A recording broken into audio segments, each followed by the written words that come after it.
what's the guidance around contact strategy and emails, phone calls? There's just like so many people ask questions around like, is email dead or phone call dead? It's like all of the data supports that, and it has for a very long time that you should do all of those things.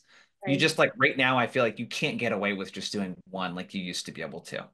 But how do you guys think about, you know, sequence and like how prescriptive you get with a rep on the number of outreaches over what period of time, et cetera?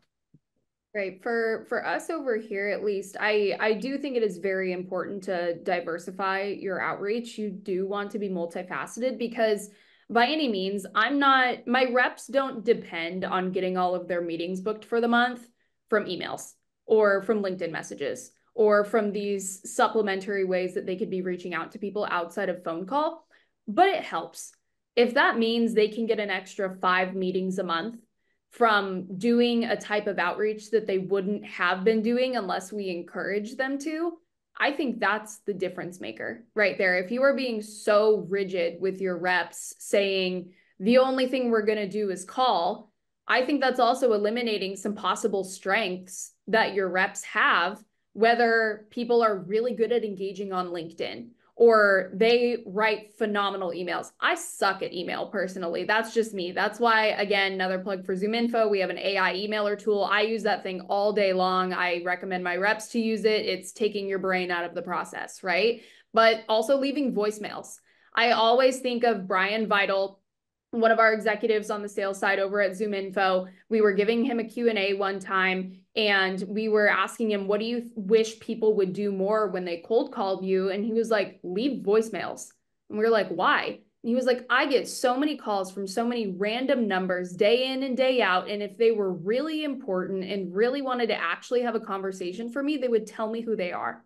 Right. So I think that's super important too. But in terms of timeline for us over here, and it might just be because we have a wealth of different accounts that we can go after. We're not segmented by a certain industry or anything like that over at ZoomInfo, but we're normally giving accounts about a 2-week timeline over here. And the way I would think about engaging, especially over call, is if you're calling Monday, Wednesday, Friday, Tuesday, Thursday, the following week. You're hitting them on multiple different days, multiple different times of day. I would encourage you, if your reps are like, my people aren't picking up, are you only calling in the morning?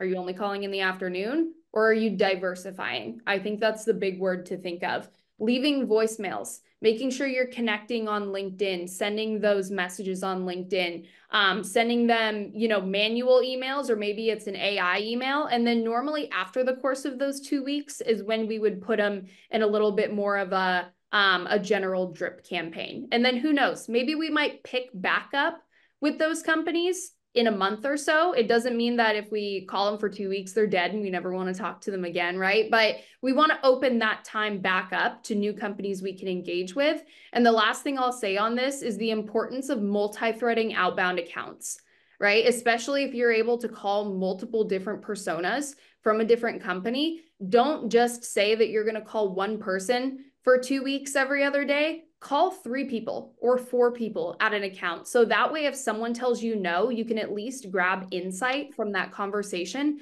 and bring it to the next person you call. So I think that's super important.